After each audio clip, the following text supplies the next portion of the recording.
One. Hello, everybody. Welcome. John Arvosis here. Waiting to see if I go live on TikTok. That would be kind of nice if I did, even though it's sitting here not going live. Oh, God, TikTok, don't do this to me. Anyway, how's everybody? I think TikTok is going to be evil today and not go live for me. That's how it's looking. Am I at least live for the rest of you? Oh, TikTok totally screwed me. Hold on. I'm going to end and start again. Let's hope TikTok does this. All right. Well, that sucks. I'm not sure this is going to even work with TikTok. All right. I'm going to have to do my fail safe. All right. We're going to end that. I am going to do my fail safe and just do TikTok from my iPad. 1 second, guys. This is what makes us professionals here. TikTok. Oh, TikTok, you little pain in the ass. All right, hold on, guys. All right. I was trying to beam all the cool stuff to TikTok, but it's being evil. All right, live. You're live on another device. No, I'm not. All right. And that, all right. Okay, let's go live, TikTok. Let's do this. Sorry, guys. You know how this is. Woo. All right. Anyway, hello, everybody. TikTok has been a little squirrely lately. Yeah, I don't know what's going on. Let me take it off its little stand. Well, I mean, some evil people, but also just squirreliness in general. Let me mirror my image on TikTok, although shouldn't matter today, but can't hurt. All right. Anyway, hello, TikTokers. Sorry, we had to deal with a little... I call all of these wardrobe malfunctions, even if they're not wardrobe malfunctions. Oh my God, it drives me crazy. Hey, TikTok guys, you weren't loading for me for some crazy reason. I was trying to do my usual cool thing where you guys load, hang on a second, plug in TikTok in, where I can load you guys with the cool new screen, but alas, it wasn't working. So I will have the TikTokers in the normal old way. Hang on, guys. I'm going to, one more thing. Okay. There we go. All right. Well, this is fun. Like I said, this is where, this is what separates us professionals from the rabble rousers or whatever you call it when everything goes wrong during a broadcast. Anyway, so speaking of which, everything going wrong, thank you for the hat. As you guys know, when we're not doing the special little stuff around the screen on TikTok, you can give me the gifts like the hats. Otherwise, the hats and the glasses and all that stuff do not work when I have guests. So that's the only time they don't work. But see, they work now. Thank you, TikTokers. Thank you, YouTubers, mighty Twitchers, everybody else.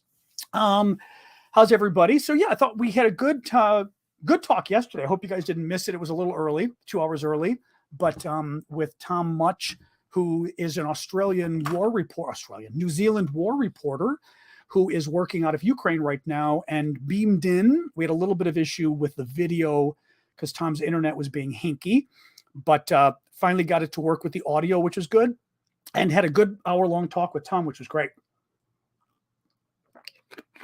And you can find that all my talks are archived. All the shows are archived over at YouTube.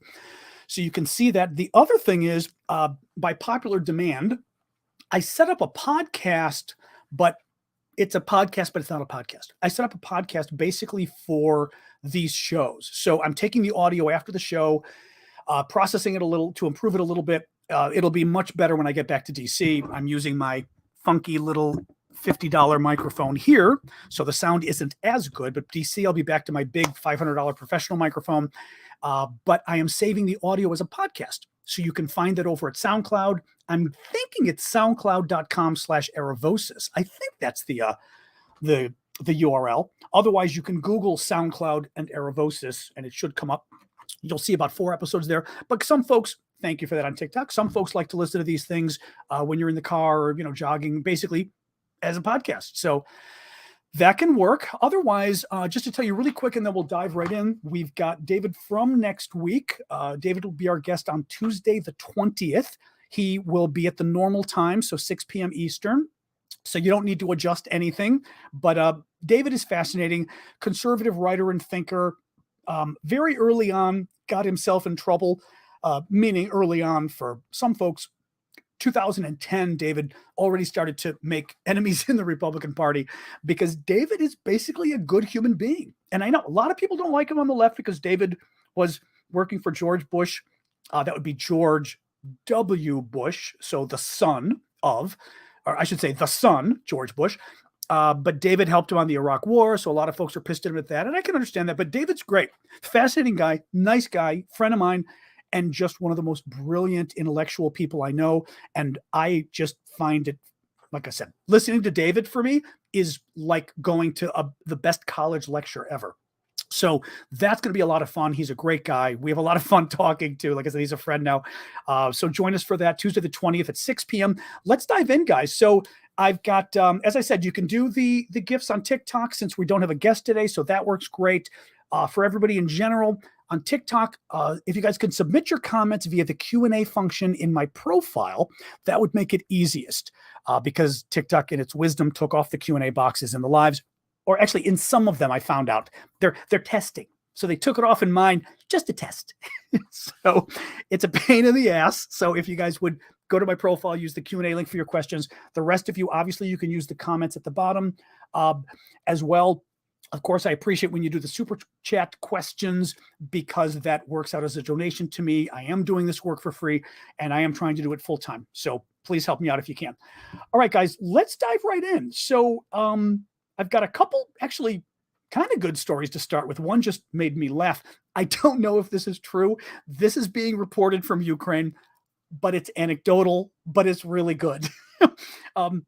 Supposedly, the Ukrainian troops got a Russian tank crew to turn themselves in by offering them sandwiches. And they turned themselves in. They surrendered and gave up their tank because they were offered food. And I mean, I laugh, but it's not totally funny because if the story's true, it's because these guys were probably starving to death because the Russians just aren't feeding them, which is horrible. But it's a story we've heard from the beginning of the war. From the beginning of the war, we had heard that Russian troops saying didn't have food, didn't have water, had nowhere to sleep. They were freezing to death. So not such a crazy thing that somebody was nice to these guys and said, you know what, we'll give you some food if you turn yourselves in. And frankly, giving you food too, you don't really expect someone giving you food to shoot you. Now, mind you, they could give you poison food, but that would be a war crime. So hopefully they wouldn't do that. But, when they offer food, thank you, Bonnie. My guess is it almost helped. It almost helped. Yeah, but even if it's an expired meal, someone's offering you food and you're in the military and it's the other guys, it kind of says maybe these guys aren't that bad, In any case, the Pope yesterday, I tried to get the full quote. I read it earlier and then it went by my screen, but the Pope weighed in and said that it was moral to help provide military aid to Ukraine. Now, this is kind of wild because, the Pope is all about peace, right? So you could imagine a Pope, even though he would be on Ukraine's side in his heart, he might be kind of careful publicly. And this Pope was careful at the beginning, started to get himself in a little bit of trouble about a month ago when, remember that woman, the daughter of the crazy far-right nationalist, the daughter was blown up in a car bomb attack. People don't know what it was, right? People don't know if it was the father they were going after, the crazy right-wing nationalist, or who. But the Pope made a comment about how, she was such an innocent and how the innocent's dying in this war. And a lot of people got upset because they were like, she's a Kremlin propagandist who's regularly on Kremlin TV dehumanizing the Ukrainians and supporting the war. This is not someone who's innocent. As always, I start the show and my allergies go off. It's sort of a guarantee. It's my trademark, so it's me and not someone impersonating me if I start rubbing my nose during the show. Thank you for the gift there, Todd. Friday. It is Friday. But in any case, so Pope got into some trouble because he was calling this propagandist woman, innocent like the Ukrainians. Bottom line is he's been much better and put out a really amazing statement justifying military support for Ukraine, which is fabulous. The India's leader, Modi, did something interesting today, too. He was at a larger conference of states in Uzbekistan, Russian allies, and of course Turkey was there, of course, and India's leader standing with Putin. Putin, first of all, because Putin knew it was coming. So Putin said, I know we disagree about the war and you've got some concerns, and I hear you. It won't be long. It won't be long, right? It won't be long. I mean, if I give you a break, the war's going to be long. But Modi says, I've got the quotes actually. Modi says, I know that today's era is not of war. Now, mind you, speaking a little convoluted, but I think he means in today's day and age, we don't settle our differences with war, is what he means. So he says, I know that today's era is not of war. Today, we will get a chance to discuss how we can move forward on the path of peace in the coming days. Interesting. Now, from what I'd read, thank you, Bonnie, for that. From what I'd read, China and India both have been getting increasingly concerned about the war because China and India are about economics. Right? Keeping their countries afloat is all about economics, and it's all about them, the world being open for their businesses, right? China has cheap labor, India has cheap labor. And to the degree that the international economic order gets thrown topsy-turvy with sanctions back and forth and everything else, it doesn't make things great for India because not first of all, I would argue one of the biggest reasons, and this is just me surmising off the top of my head, we're all kind of teetering on the verge of a big recession right now. Inflation, the latest inflation numbers in the States were not good a couple days ago. They're thinking that our next rate hike by our central bank could be on the order of 1%, which is huge considering the other rate hikes we've had.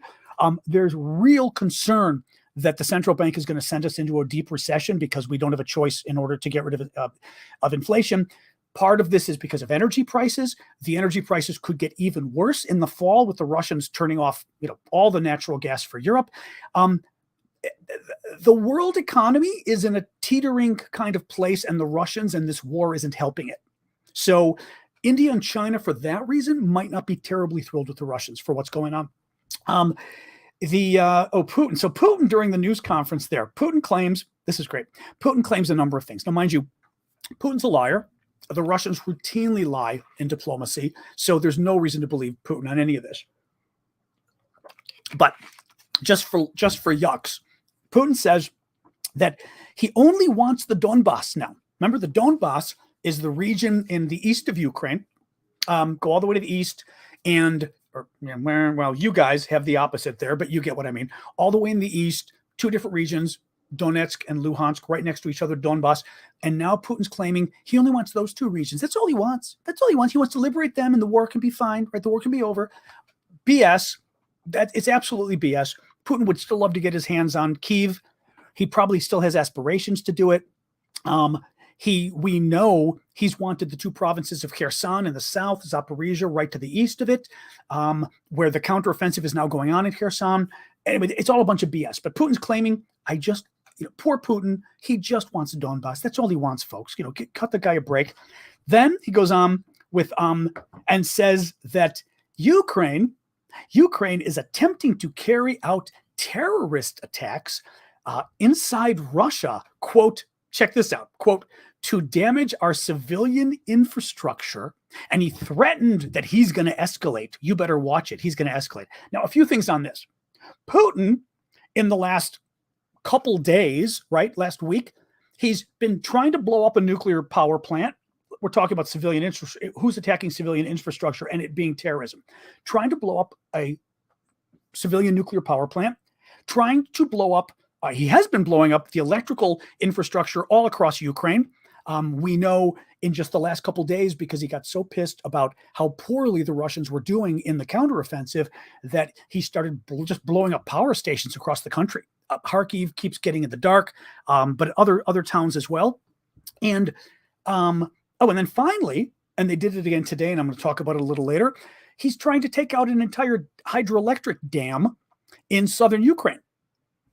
I mean, I can't think of a better definition of terrorism than trying to blow up a nuclear plant or trying to take out a dam in order to kill all the civilians, right? They've got real nerve. Now, the funny side of this story is what Putin might be referring to in terms of the thank you for that, truthful. What he might be referring to in terms of the hello, my nephew's arriving. In terms of the civilian infrastructure, is that the Russians, 3 times in the last week, the Russians have fired missiles at themselves in eastern Ukraine, actually in western Russia, right across the border. You might remember in eastern Ukraine, northeast Ukraine, there's a town called Kharkiv, Ukraine's second largest city. It's 15 miles, 20 miles from the border with Russia. And as soon as you get to the Russian border, you go another 25 miles and you hit the town of Belgorod. So the Russians have been using Belgorod. Thank you, Jen, for the hat. The Russians have been using Belgorod to launch never-ending, horrific attacks on Kharkiv. The Ukrainians cannot really fight back because they would have to use the HIMARS weapon systems that we gave them. But remember, we're not permitting the Ukrainians, thank you for the baseball hat, for the Ukrainians to use the HIMARS in order to fire into Russian territory, because that would cause Putin to escalate, and we're afraid of Putin. So thank you for the hat, Bonnie. So the Ukrainians can't really fire back. The Russians have been firing incessantly. Well, in the last week, 3 different times the Russians fired from Belgorod trying to hit Ukraine. One of the missiles turned around and landed. I shouldn't laugh because it's not funny, but it's ironic at least. Turned around and hit Belgorod or its own suburbs, because those idiots, who knows what they're doing with their weapons? I mean, who knows what they're doing? These could be weapons that are just out of date. You know, we know they don't take care of the weapons. They don't store them well. But it apparently, I think it was the last one that happened in the last day or two. It took out the power grid in Belgorod. Thank you, baby shoe. The missile just like went crazy, boom, and took out the power in the town. So I kind of wonder, when Putin's talking about, terrorist attacks against the civilian infrastructure, if he's not talking about their own missiles that hit their own power. But again, Putin is trying to convince people in Russia, right, that they need to buckle up because this war, right, we're not doing well and we need everybody to buckle down so we can win this. Thank you, Flower Lady. So I wouldn't be surprised if he's using that to try to, explain it away. Now, talking a little bit about the counteroffensive, Institute for the Study of War, which is that really good defense think tank that I like. Thank you for the confetti, truth. Says that Ukrainian forces are continuing the counteroffensive operations in eastern Ukraine, increasingly pressuring Russian positions and logistics lines in eastern Kharkiv. Those are supply lines. Eastern Kharkiv, northern Luhansk, and eastern Donetsk. Now, what's nice about that is that means that not only are the Ukrainians pushing, thank you, Al, for that, pushing back against the Russians in Kharkiv, continuing, but they're moving into Donbass as well. Thank you, Cami. Remember, Donbass is the region that Putin claims is the only region they want, and the Ukrainians are giving them a fight for their money now in northern Luhansk, which is the easternmost, and eastern Donbass. So Donbass is eastern Donetsk, excuse me. Donetsk is kind of here, and then Luhansk is further to the east. But that's good. So they continue to push and hitting supply lines as well. Russian forces in eastern Ukraine will likely, this was a good line from Institute for the Study of War. Russian forces in eastern Ukraine will likely struggle to hold their defensive lines if Ukrainian forces continue to push further east. So what they're saying is, if the Ukrainians have got the manpower and the troops, and the weapons, thank you, Kath, to push Russian troops to the east. Excuse me. If the Ukrainians have the manpower and the weapons to keep up their offensive, the Russians won't have much of an ability to stop them, is what this is saying, right? The Russians. The Aflac duck is here. Thank you, Bonnie. The Russian forces in eastern Ukraine will likely struggle to hold their defensive lines. Great news. ISW did a larger sort of think. They had a number of different sections of their update. I mean, it's a really long, like 3-page update, single spaced, but I've synthesized a number of different portions of it because they all dealt with mobilization and how the Russians are in trouble. They don't have enough troops, okay? And Putin refuses to have a nationwide mobilization. In other words, to call a nationwide draft.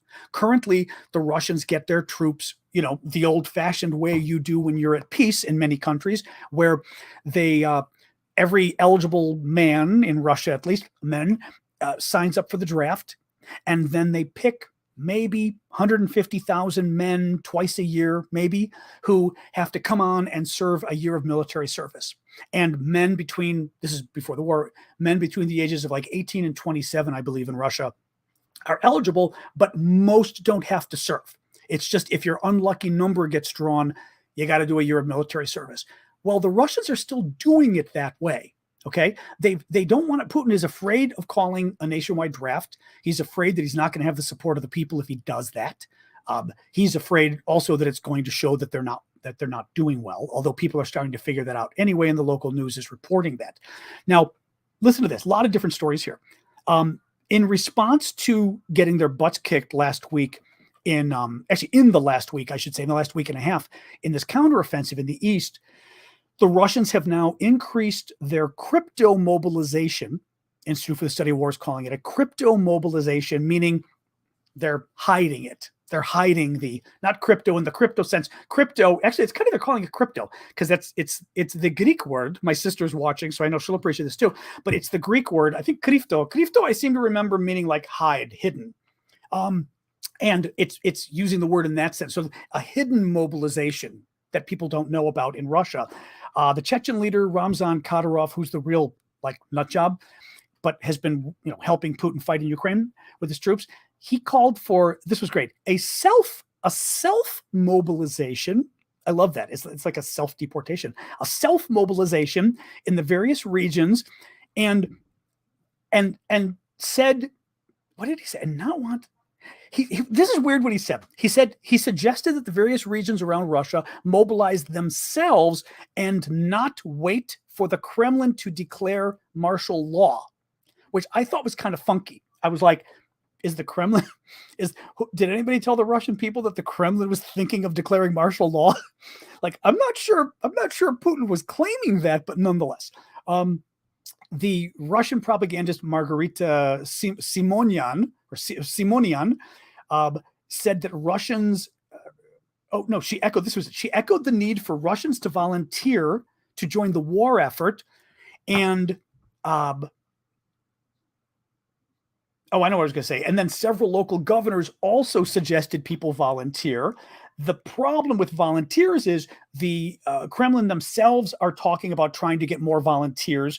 The problem is volunteers aren't qualified. Basically, what they're finding is they're literally putting together. It's not like volunteer to go through basic training and all of this. It's literally volunteer to get those 2 or 5 days of training that we heard about, and then go fight in Ukraine at the front lines.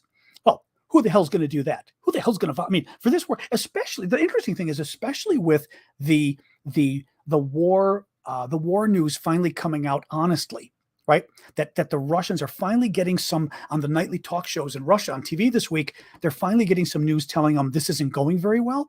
Who the hell's going to hear that news and go, hey, I think I'd like to get 2 days of training and go fight at the front the front line of the war. This was the last interesting point. Listen to this. The Kremlin has almost certainly drained a large proportion. Thank you. Oh boy. I say, hi, Alfia. I'm going to call you. The Kremlin has almost certainly drained a large proportion of the force originally stationed in Russian bases in former Soviet states since Russia's full-scale invasion has begun, likely weakening Russian influence in those states. Now, what is interesting about that is they're talking about the fact that the Russians are moving troops out of the former Soviet republics, and that to some degree they had a little more sway over those republics because they had troops there, and they're having to move them out, which means they have less sway over those republics. So that could get interesting. That could get interesting too, as far as where things go. Oh, and I just saw somebody, and it scrolled right by. Was it Susie? Somebody did a nice little, Susie, it was Susie. Thank you for the September thing. I did see that. I was trying to see who gave it to me. Local leaders in the DNR, which is like the Donetsk People Republic, are fleeing, apparently. This is, okay, Putin wants to liberate, right? These two, basically he wants to steal 2 regions in eastern Ukraine. He already stole Crimea, which is in the south, back in 2014. And he's trying to steal these 2 regions in the east. He pretty much captured one of the regions, Luhansk, almost 100%. He had about 50% of the other region. Well, now with the big counteroffensive, that all could be at risk. We'll see. Um, Putin, in the meantime, his lackeys there, but the Russians are pulling the strings, set up their own, like, people's government or whatever it would be in each of the two regions. Well, in the one region, the Donetsk region, which is the further to the west, one is all the way east. Luhansk is all the way butting against Russia. Donetsk is the one right next to it. Okay, a little more inside. Well, the Donetsk one, the leaders are apparently trying to flee. And I don't know if they must be trying to go to Russia because they see the Ukrainians coming. And basically, what this means is they have no confidence that the Russians are going to be able to hold off they're going to be able to hold off the Ukrainians. And what is going to happen, and it's already happening, is when the Ukrainians take over and they take back some of their land, they then hold the actual collaborators accountable and throw them in prison. Collaborators meaning local officials, local Ukrainians who threw their lot in with the Russians once the Russians invaded and said, "Well, you're in charge now. Okay, we'll work with you. I'll be a part of your occupation government." Well, that's treason, and these guys are getting thrown in jail, and they know it. So the local administration, anyway, the local sort of Russian surrogates are trying to do what they can to keep the rest of the Russian surrogates from fleeing back to Russia, which is pretty funny. Thank you for that. Hanging lights from Nancy. Izium. So some more serious news. You've probably been reading the last day or so. They are discovering mass graves in the town of Izium as well now. Izium is one of the recently liberated cities, probably. Oh, and Donovan, don't worry. That's okay. Thank you, Donovan. I appreciate that. Totally don't have to, but I appreciate the sentiment. On Izium is one of the most recently liberated cities. I think it was liberated 3-4 days ago, maybe. And the what they're finding is mass graves. And they're finding, I believe what they found so far is, 440 graves. A number of bodies, a number of them look like they're tortured. A number of them look like they're soldiers who have been tortured, which again, these are war crimes. So we don't know yet, all the details, but it's exactly, they're saying it's, Carol's saying she's hearing it's worse than Bucha. At this point, they fear that it could be worse than Bucha because the number of deaths, I think, I'm trying to remember, the number of deaths in Bucha was around that number. And again, it's not just going to be Izium. We're going to be finding, I'm sure, these kind of war crimes throughout all of Ukraine as this goes on. The dam area. So the dam story, the dam story. The Russians for several days now have been basically trying to blow up a Ukrainian dam. The dam, if I had sort of everything working, I could show you guys a little better. The TikTokers, TikTok kind of fits out at the beginning, so I can't pull up maps and things to show you. Otherwise, I would for this live, but we'll do it tomorrow, or not tomorrow, but on Monday. But basically, you know how we've been talking a lot about Kherson, okay? Kherson is that province, southern Ukraine, right north of Crimea. Thank you, great CFI. Right north of Crimea. And it is where the Russians thought the counteroffensive was going to be. Remember? So when they were talking about how the Russians got fooled and they moved all their men down to the south, not forgetting the east, which is where the Ukrainians really went to town and won great. Well, the Ukrainians are fighting in the south as well, in Kherson. And in northern Kherson, there's about 20,000 Russian troops that are right north of the river, and the Ukrainians have been trying to cut them off by blowing up the bridges. That's Kherson, okay? Well, the Russians, for several days now, have been trying to blow up a dam that is literally right northeast of there. They caused enough damage a couple days ago that there's been serious flooding. About 100 family homes have been flooded. And what the Russians are trying to do is basically destroy the dam so that they can flood out the Ukrainian troops in the area, to flood out the Ukrainian counteroffensive that's in Kherson. But the problem is, and it's hard to know if the Russians, if the Russian military guys are stupid or if they just don't care. But the dam, if you look at the map, and I looked at the map and kind of figured it out and went, this is crazy. The dam and the series of like all the infrastructure of the dam is along a river, okay? And the river's called like the Inhulets River. At least I'll call it that in English, however you say it in Ukrainian. And the Russians are now knocking out the dam, so the water levels are raising in this river, right, flooding people in the area.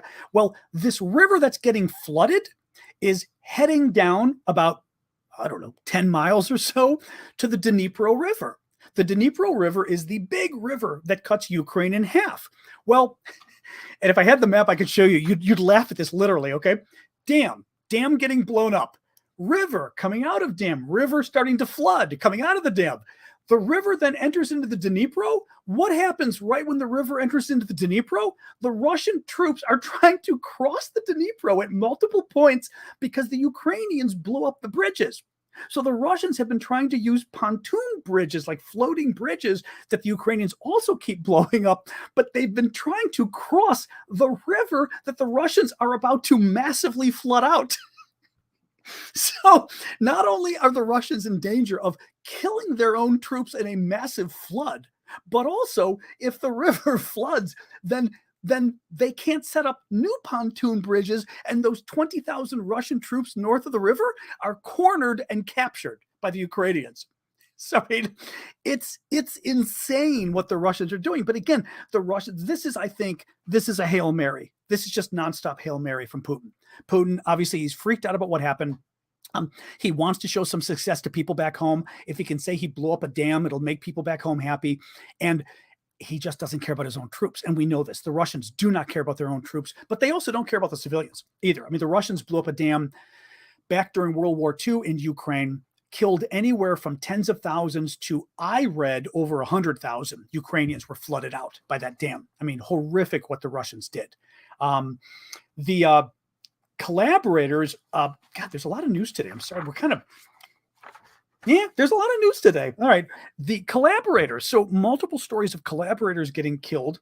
The collaborators, you will recall, are, as I told you earlier, citizens who decide to work for the enemy once the enemy has taken over. So the enemy comes in, the Russians come in, they occupy a Ukrainian town or a Ukrainian state, and some local civilians say, good, we'd love to work for you, Russia. Can I be a local mayor? Can I be a local prosecutor? Right? I mean, they work for the locals, and they're traitors. They're called collaborators because they collaborate with the enemy. Well, a couple different collaborator stories. The Ukrainians, mind you, have been blowing up the Russian collaborators for a good couple months now. I mean, they've been blowing up the Ukrainians working for the Russians, and they've also been blowing up the Russians who are trying to themselves kind of hold down the region. The troops, somehow they brought in some Russian they brought in Russian teachers, for example, as well. The Ukrainians have been blowing these people up, I mean, left and right. The Russian state-controlled news agency TASS reported that one person died and one was injured as a result of explosions in temporary occupied Kherson, which I was telling you about this region, on September 16th. According to TASS, it was a missile strike launched by Ukrainian armed forces when Russian proxies, which means either the local Ukrainians or Russians, but I think it was Russian proxies, I think they mean Ukrainians working with the Russians, had their morning meeting in one of the administrative buildings, and the building got blown up by a missile. Kyiv hasn't yet commented, but the morning meeting of the collaborators gets blown up by a missile. That was Ukraine. It also means that somebody else in town found out where they were having their regular meeting and got the information out to Ukrainian intelligence. So it was a local, the local resistance in that town. And by the way, it also shows how incredibly stupid the collaborators are and the Russian administration is, that they're holding their little treason meeting. They're holding every week at the same time in the same location.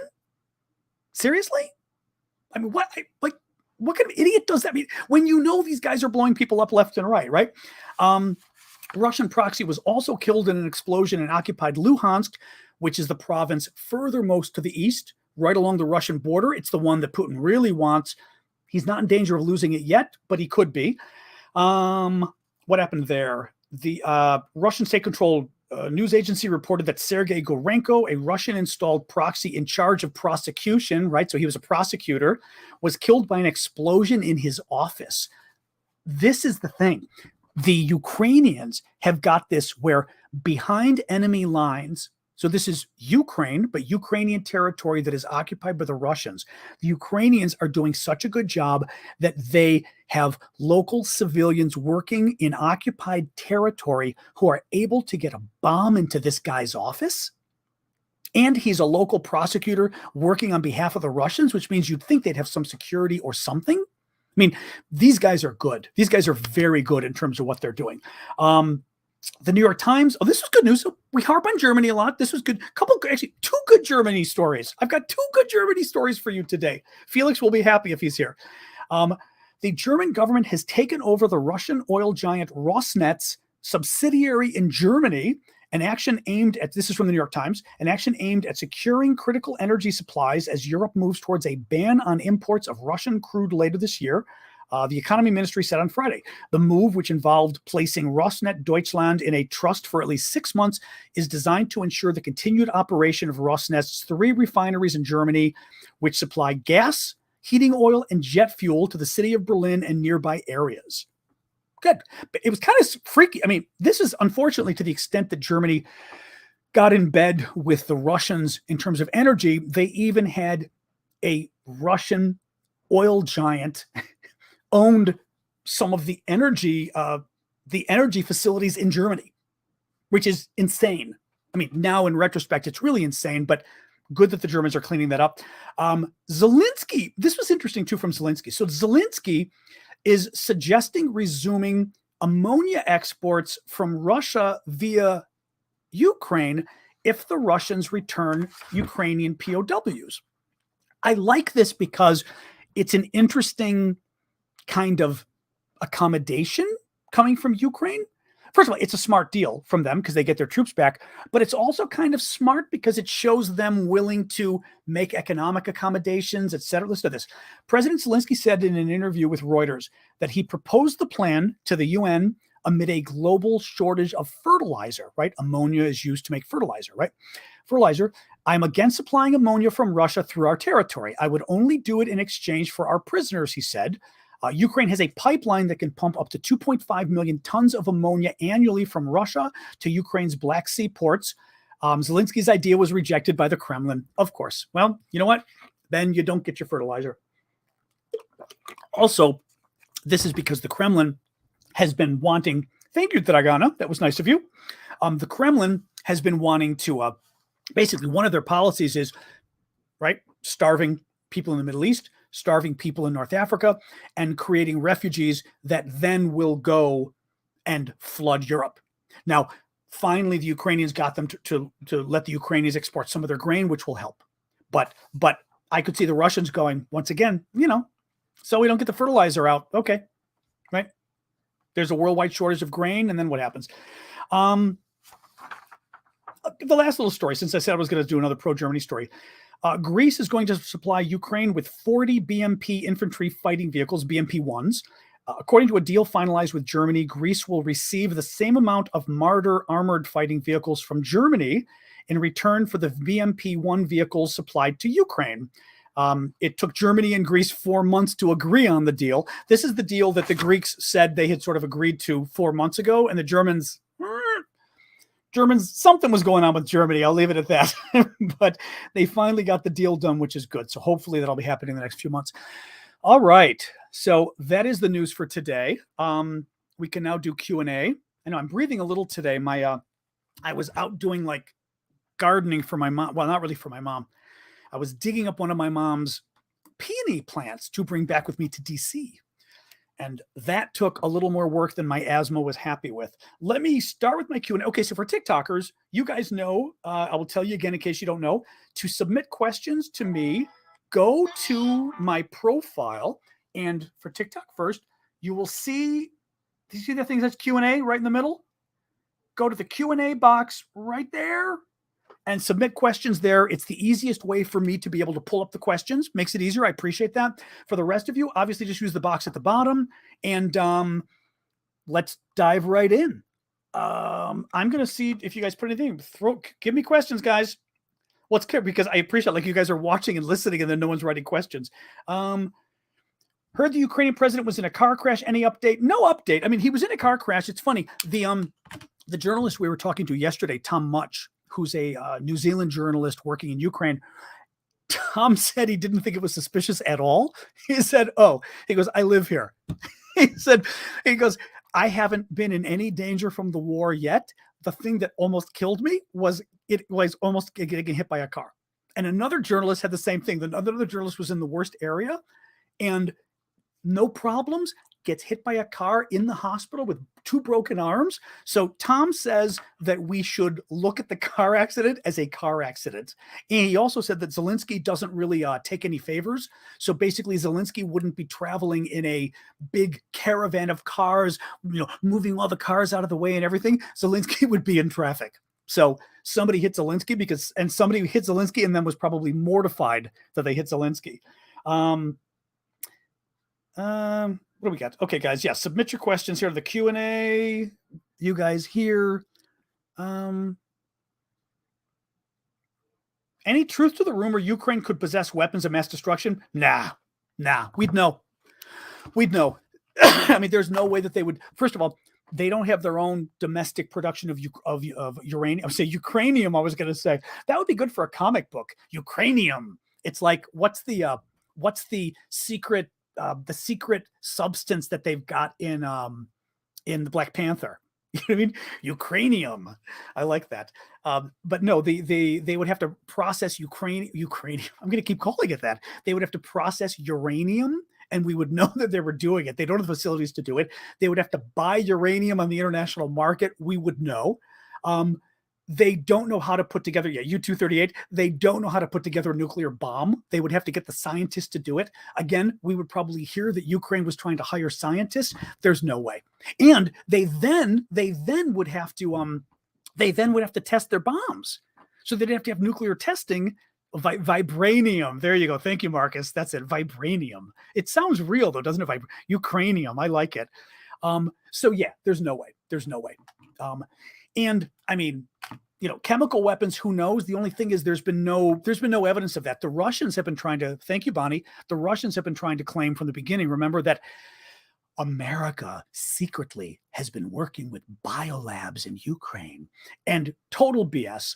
What was happening at most was there are old Soviet biolabs that are decommissioned, but apparently, I guess you don't just close down a biolab because there's lots of bad stuff there. So they've had people overlooking them, sort of overseeing them to make sure nothing bad happens. And the U.S. has been helping with that before the war. So yeah, no, I don't think there's anything going on with that in Ukraine. Not at all. Oh, that's interesting. Okay, Richard Engels who's very good, has a special on tonight at 10 p.m. Eastern on MSNBC on Ukraine. Okay, good to know. Thank you. There's also that Holocaust special Sunday night. Ken Burns, for the Americans out there, Ken Burns has a special on the Holocaust Sunday night. My mom told me about it, so I may catch that. Like lately with the war stuff, I'm not sure I'm up for Holocaust history, but Ken Burns is so good. And honestly, maybe now is the time that we should get up on our Holocaust history, rather than finding it depressing. It may be important, Yeah, Greece will supply Ukraine with olives. That's more like it. Sorry, hold on. But that was good. Thank you for saying that. When is the UN going to get peacekeepers into Ukraine? The problem is they can't. We had sort of looked into this at the beginning of the war, and I think you guys had sort of helped me out. We were all sort of crowdsourced looking into this, but it would take the UN Security Council to vote to vote. I mean, to approve the peacekeepers. And Russia's on the Security Council. Russia would just veto it, so you can't get the peacekeepers in there. I agree with you. I think we should have had NATO peacekeepers at the beginning. That's what I think. I think we should. I think we should have had NATO peacekeepers at the beginning, but unfortunately, yeah, they're not. Sorry, that was WR's question. I agree, and the same thing with the nuclear reactors. Same thing. It would have to be. The problem is, Russia would have to agree, and like the nuclear reactor, Russia doesn't care. Let me see. Rob Wall is saying, Kelly said there's a report from Ukraine. Ukraine found long-range missiles left by Russia in their retreat. Oh, that's interesting. Oh, that's interesting. If true, what do you think would be the best use? Wow. Now, I hadn't even thought of that. I hadn't thought of that. Oh, you're very welcome, Desperate. Sorry, Ukrainian was thanking me for covering this. I am very happy to. That's really interesting. I hadn't thought of that. Quite, because Russia has the long-range missiles, Ukraine doesn't. Okay. Now we're talking missiles that can go, 200 miles. Ukraine only has missiles that can go 40 to 60 miles because we refuse to give them the better, longer range missiles because we're jerks. I mean, we're afraid of Putin. And I say that outright because that's exactly what's going on. Biden's afraid of Putin, and I think it's bullshit. And I think he's getting bad advice from somebody who's telling him Putin's going to go nuclear. He's literally going to go nuclear if we give him longer range weapons. Give me a break. The question now is, what if Ukraine, that's the other thing I call them, Nucraine. I call them, it's like nuclear Ukraine. What if Ukraine already got long range missiles by taking Russian missiles that were abandoned when the Russians fled? My guess is it probably, actually, the smartest thing is, I'm going to say this. The smartest thing is not to attack Crimea, not to attack Russia. Thank you. Sorry, little bit. The smartest thing is not to attack Russia if you still think there's a chance that you can get the Americans to give you the long-range missiles eventually. The U.S., part of what we're afraid of is we say we're afraid Ukraine's going to use them to attack Russian cities if we give them long-range weapons. I think it's total BS. If Ukraine can get long-range weapons and show the U.S. we've got them, we're going to attack Crimea, we're going to attack Russian headquarters everywhere around Ukraine, but we're not going to attack Russian territory. That would show NATO. Actually, it would help pressure NATO because now their excuse would fall. The rest of us in the U.S. would go, what kind of BS is this? You're claiming you're afraid the Ukrainians, if they got these weapons, would use them. They got the weapons and they didn't use them on Russia. They used it on Crimea. So what's your problem, Biden? Right? So I think that's very smart, actually. If you think the U.S. might eventually come along, my concern is I fear Biden will never come along because he's afraid Putin will go nuclear or whatever. In that case, then you use them strategically to go after Russian cities. If you think it'll have an impact. I mean, there is that risk of, and then I'll get to Marion's question. There is that risk of, if you use these weapons to attack a Russian city like Belgorod or whatever, that Putin is able to use it to justify having a mobilization, to justify having a nationwide draft. So you don't want to do something that gives Putin the opportunity to, All right, Marion's going to ask me a really hard question, but she donates when she does it, so it's okay. Thank you, John, for the crown. Do you think Putin is serious? Would he settle for Donbass? Oh, no. What happens to Crimea? Well, he'd keep Crimea. That's a given, right? Because he claims Crimea is Russia. Crimea isn't Russia. None of us, I mean, we all say it's not, but nonetheless, it's not. But what I mean is our governments also openly say it's not Russia.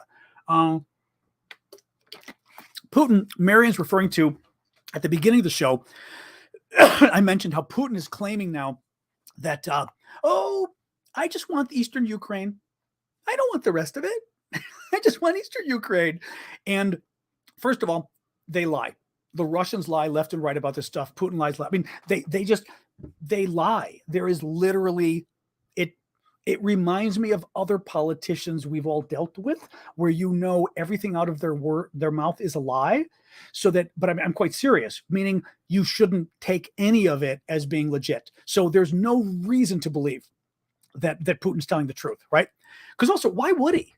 What's the strategic advantage? If anything, think about it this way too. That's a cave. That is a negotiating cave. If Putin says, all I want now is Eastern Ukraine and Crimea, he means, I don't want Zaporizhia and Kherson, the other regions that they control right now. If that's what he means, then why wouldn't he do it? And I did not mean Biden, Jeff. No, I meant somebody else. Why would Putin do that? That would be something to negotiate away, to say, well, we'll give you back Zaporizhia, right? But you wouldn't just say, oh, we don't want the rest of it. We just want the East. in exchange for anyway. So yeah, so that's all the more reason I think he's trying to fake everybody out, like, oh, right. Don't look at what our troops are going to be doing over in the West. We don't care about that.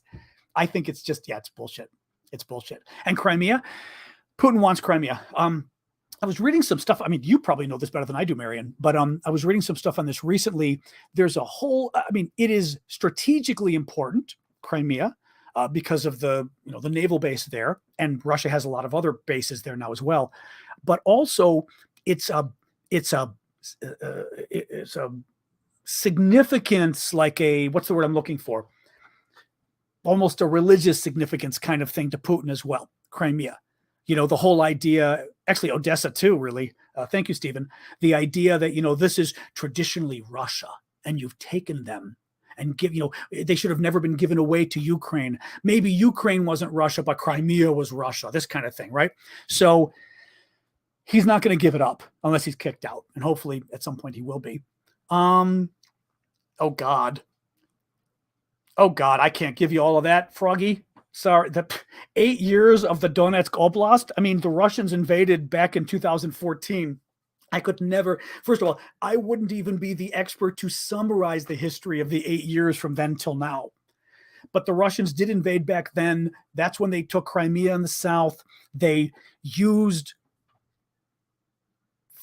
Ukrainians are very sensitive about the language you use, and they're right, because the Russians keep trying to present this as a separatist movement in the East that existed from 2014 on. That's not what it was. The Russians invaded, and the Russians gave a lot of weapons and brought a lot of their own people in to basically, blow up, to basically create terrorism. And I mean, I don't even know what else to call it. You basically invade and you set up a fake movement to say, oh, look, everyone wants to be free. We're going to come in and help them because they speak Russian, so they must like Russia. So that's my really poor explanation of what's going on there, and has been going on since then. Thank you for the wavy, man. Those things always crack me up. Exactly right. As Roshan says, you cannot build nuclear weapons from parts you get from I would say Home Depot, which is a big store here in the States. We can't expel Russia from the UN Security Council because Russia is a party on the UN Security Council, but that would be nice if we could. Oh, that's nice. If they do, are you saying they will? Are you saying that's actually happening, or that you're proposing that? That's nice if Ukraine and Greece are exchanging oils. Marky and Penny says, I've noticed that when Zelensky meets his troops, he doesn't salute his troops when they salute him. Do you think it could be a respect thing, or he doesn't think it's his place to salute his troops as he isn't a soldier? I think it's the latter. There was a very interesting picture the other day of the American Secretary of Defense. And, oh, what a surprise. 55 minutes into my show. Kukla! I know, hi! God. All of you will remember You'll remember Mom's dog. Hey, okay, that's enough. You'll remember Mom's dog, Kukla, who, like clockwork, about 55 minutes into the show, hey, I'm going to throw something at you. Hey, no. This time in the show, Kukla has to, she just wants attention. Get over here. Come here. And my dog, Sasha, who's laying next to me, is ready to kill her. Stop.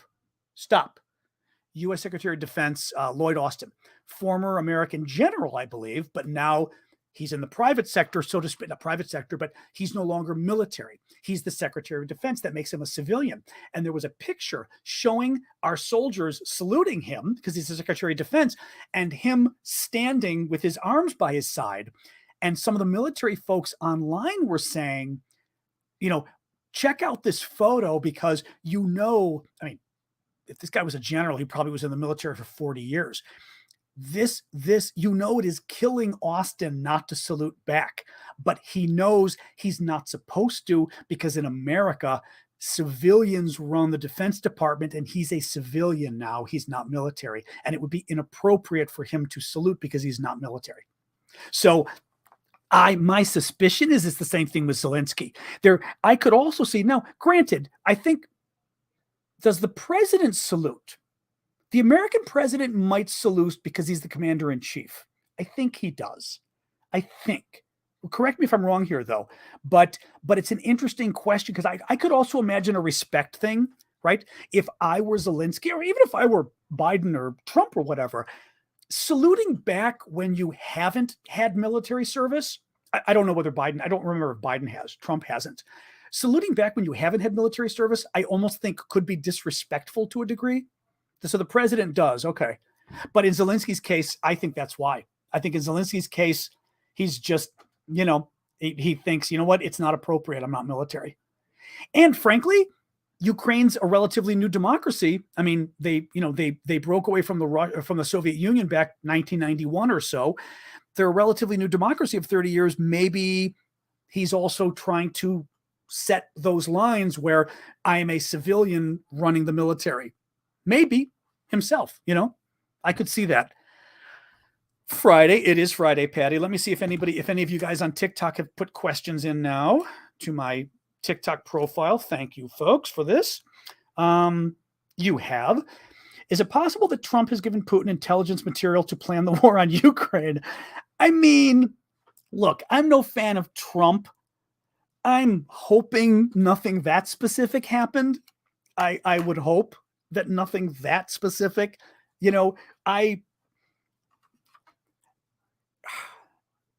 I think that's too much. I think that's too much, even for Trump. Now, might he have given the Saudis something in exchange for $2 billion going to Jared Kushner's charity? Sure. Not charity, Jared Kushner's whatever it is.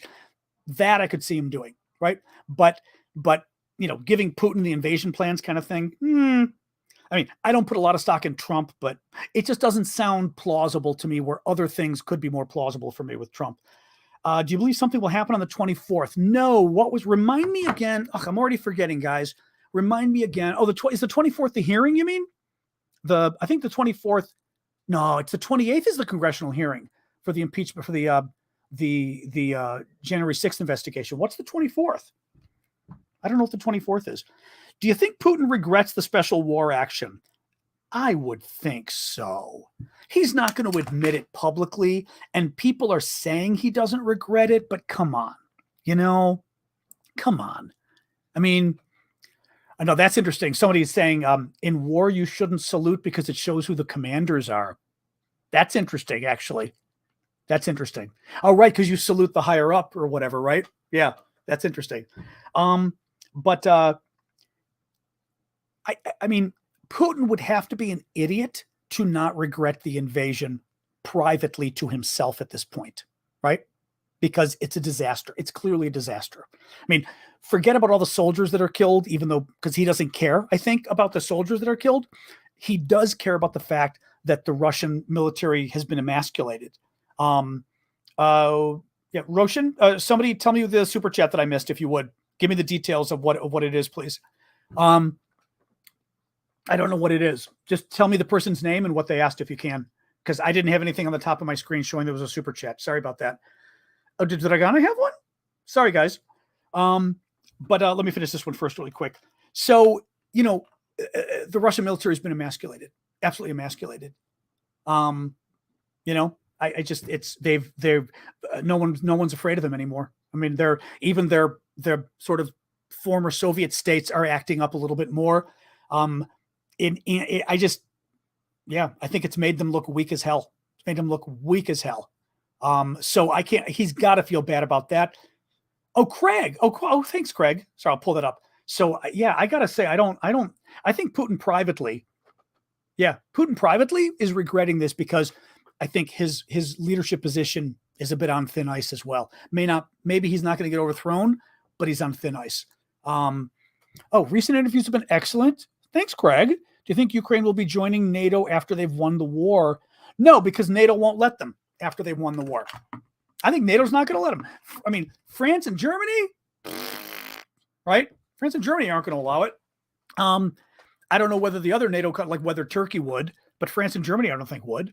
Even the U.S. I mean, I think, unless Russia has a revolution and the people overthrow the government and say, this is ridiculous. We want democracy. We want to be allied with Europe. We are a European country and we want to be allied with Europe. We want to set a long-term goal of joining the EU and being a civilized nation, right? Finally, unless the Russians do that, there is no way that that I think the US, or again, the Brits or the French, not the Brits, the English, the French or the Germans would allow Ukraine, because we'd be afraid of making Russia angry. Even if Ukraine kind of wins the war and gets its land back, I'm afraid that's what they would do. And frankly, Ukraine has shown us how strong it is.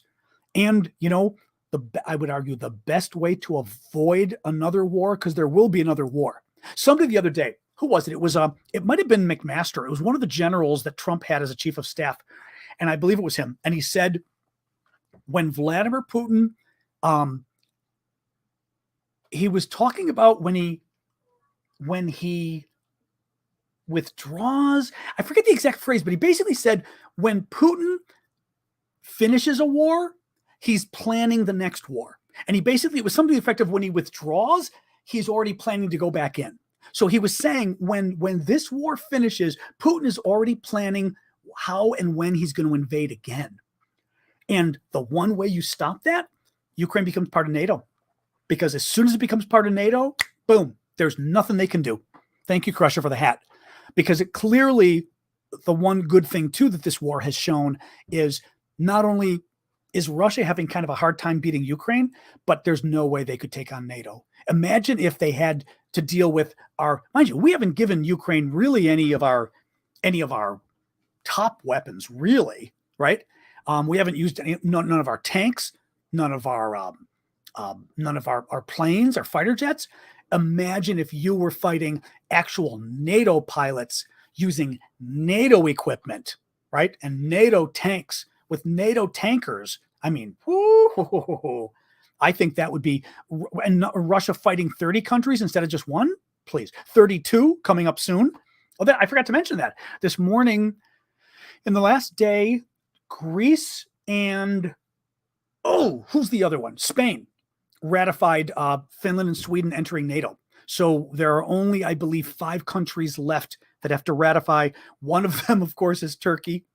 And Turkey, I think we can expect, is going to be a pain in the ass. Turkey, I think, is going to wait till the last minute, and they're going to wait. Russia will. You could have left the Russia crush NATO guy for a little bit. Somebody left. You're dreaming. Russia can crush NATO. I mean, come on. Russia can't even crush Ukraine. I love Ukraine, not to knock Ukraine, but Russia can't even crush Ukraine. You think Russia's going to be able to crush 30 Ukraines? And actually, more so than that, as good as Ukraine is, America? I will say that there's nothing wrong with saying the United States is a bigger military power than Ukraine. I can say that without knocking Ukraine. They can't even beat Ukraine. Imagine fighting the United States. And then you throw in Norway, right? And Sweden and Finland, who could kick their butts. Poland, Germany, France, England, the UK. Oh my God. Amazing. Absolutely amazing. Someone's at the door. I hope that's not our pizza already. Oh, maybe not. Maybe not. Nephew fighting with my mom. All right. Anyway, I don't hate Russia at all. I hate genocide. Russia is trying to eliminate Ukraine from the face of the planet. I would ask, why are you defending Russia so much? Is the question, right? There's no excuse for defending Russia, but to claim that people that don't like Russia's genocide, right, are hate. Come on. That's a Russian talking point. All right, what else we got here? Hang on. Sent them. All right. Nephew's arguing with my mom again. Oh, of course. Hang on here. There was another. Oh, Elise, there you go. I knew I had something here. Timothy Snyder's class, The Making of Modern Ukraine, is on Yale's YouTube channel for free. Watching number 4 after this. It's great. Oh, the class is The Making of Modern Ukraine. Oh, that's interesting. Okay, so just for folks on TikTok, so it's Timothy Snyder is the professor for Yale. It's a YouTube channel, and the class, I guess the entire class is called The Making of Modern Ukraine. Interesting. Oh, that's good. Okay. Oh, that's interesting. Yeah. Good. Good to let folks know. Thank you for the hat, Hoppy. All right, guys. It's 5 after. I'm going to call it quits because this is when usually oh, hang on a second here. WR Googled if Biden never served in the military. If you call 5 deferments during the draft of Vietnam while in college, no, because Donald Trump got out because he claimed he had a bad foot, and we all know he kind of didn't. So, because remember the doctor with the hair? So, no, I don't, because Trump was a draft dodger. So, I don't call Biden getting deferments serving, because certainly being a draft dodger doesn't make you. And a traitor. There's that too that Trump has that Biden doesn't have, but we don't. I digress. All right, guys, I'm going to call it quits because, as I said, thanks for joining us again. I fly back to DC. Oh, the recap. I will do a quick recap. I fly back to DC tomorrow, and I will be back in DC Monday. And actually, we are going to have a new fundraiser popping up next week. I've been talking to Vlad, my friend in Ukraine, who we work on this stuff with. We are going to, I'm calling it adopt. We're going to adopt a Ukrainian town in north of Kharkiv that was occupied by the Russians for a few months. They don't have any power. I mean, it's a disaster. And we're going to try to raise money to just provide the basics. I mean, it's food, food, fuel. They need food for themselves, food for their pets, clothing for the winter, you name it. They don't have any energy. There's no energy in the town at all. So they're going into the winter with absolutely no heating at all, like horrifying. Any case, I'm going to talk about that next week, but we're going to try to raise a couple thousand, at least. I told them, let's set a modest goal of at least 2,500. We'll try to raise money for that town. And then we're going to try to raise money after that, probably for winter clothing for a number of folks too. Because for the winter clothing, for $25 a person, we can get them like pants, socks, and something else of all like winter clothes, which will be neat. So we'll do that next week. Don't worry. We'll do that next week. Any case, okay, quick recap. Russian tank crew reportedly coaxed to surrender by being offered sandwiches. The Pope said it was moral to provide Ukraine with arms. India's leader publicly disagreed with Putin and said that basically expressed concerns about the war. Putin is claiming that now he only wants to take eastern Ukraine. The rest of it he's not interested in, which is a lie. Institute for the Study of War says Ukrainian forces are continuing their counteroffensive in the east, and if they choose to keep pushing, the Russian defense is going to have a hard time stopping them. There is an increased crypto mobilization in Russia. The Russians are still afraid of having a national mobilization, the national draft, so they are sort of secretly trying to recruit people. The local officials in eastern Ukraine, the local sort of collaborationist officials are starting to flee because they're afraid the Ukrainians are going to take over and put them all in jail for being traitors. In Izium, a town in the east, they have found mass graves, and they are concerned now. This is a town just liberated in the last week from the Russians. They are concerned that this is going to be another Bucha in terms of the war crimes and the genocide. The Russians are still trying to hit the dam and still causing a lot of damage to the dam in Kherson. The Ukrainians blew up collaborators in Kherson and in Luhansk. The New York Times says the German government has finally taken control over the Russian oil giant subsidiary in Germany. The Ukrainians proposed a fertilizer deal with the Russians to let them export ammonia through Ukraine in exchange for POWs. Russia said no. And finally, Greece is going to supply Ukraine with 40 infantry fighting vehicles in a deal where the Germans will therefore provide Marder armored fighting vehicles to the Greeks in exchange. So there you go, guys. All right, I'm going to call it quits. Thank you, as always, for the super chat questions and the gifts and all of that. I know the list sometimes does cover the face. The only thing is it depends which thing I'm on. On you guys, it should be the way I see it. Like, this is getting me closer to the list. This is getting me farther away. On TikTok, it can get screwed up, but on this, it should be okay, right? When I move away, it's away. Thank you, Dragana. That was sweet of you. I shall. She always, not that she needs more treats, but thank you. All right, guys, I'm going to call it quits on there. Thank you, as always. I'll see you Monday. I'm not going to do Discord tonight because we're ordering pizza soon and I'm getting hungry. So no offense, but I'll do Discord on Monday. You know how to find the Discord, discord.aravosis.com. You can go and sign up anyway. And I'll see you guys Monday. It's on my left, right. But it's like when I do this, my head's closer to it, right? Last little thing here. Sorry, TikTokers, I'm showing this on for the YouTube people, right? Now my head is close to it. Yes or no for the YouTube folks? Not for the YouTubers. All right, you guys, good night on TikTok. Boom. It's doing the opposite? Oh, so when I do this, it's farther away? Is that what you're saying? Oh. See, this is a problem because on TikTok, oh God. See, but on TikTok, it does the opposite.